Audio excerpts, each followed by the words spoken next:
And in your experience, what will be the most, or maybe what will be the most important moment that usually flips the switch, like where someone realizes that I cannot keep living like this, and I just need to start choosing the leadership, kind of.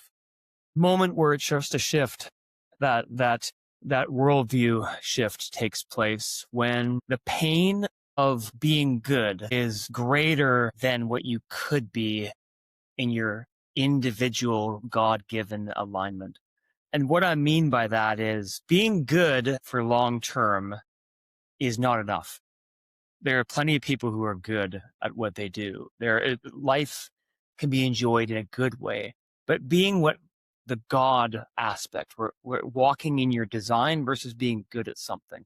When you realize that being good is no longer enough and you want to have joy and fulfillment, I want to use an example from one of my great movies, a very famous movie called Chariots of Fire. I'm not sure if you've Okay. ever seen it before. It's about the story of Eric Liddell and Harold Abrams, two runners who ran for the UK in the Paris Olympic Games. And one was a Christian and one was a Jew. And the Christian, Eric Liddell, he had this phrase he said when he ran, he said, when I run, meaning running in the Olympic Games, when I train for running and when I run, I feel God's pleasure. I feel like I'm in my alignment. I'm not just good at something. I'm experiencing joy.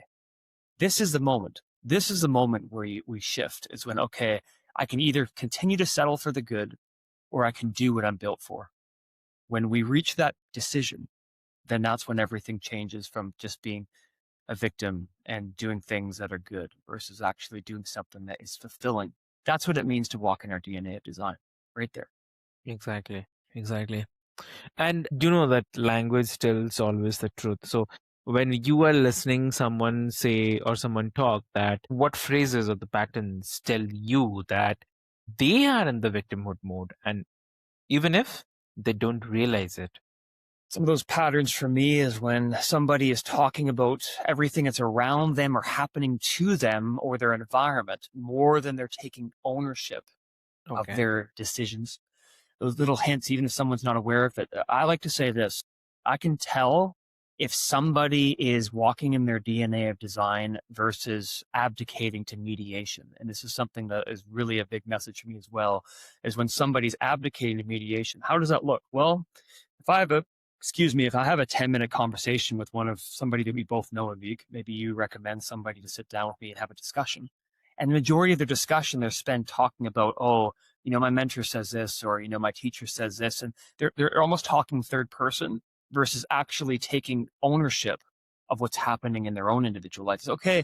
I understand that you respect your mentor and you have things that you've learned or things about that season, but I want to hear about what you believe, your lens, and I want to hear you take ownership of your walk right now versus living third person. That's one of the clues I look for, is if somebody's abdicating to guruism or mediation or really good teachers, but they're not actually owning where they're at. That's one of the clues I look for, is abdication and mediation.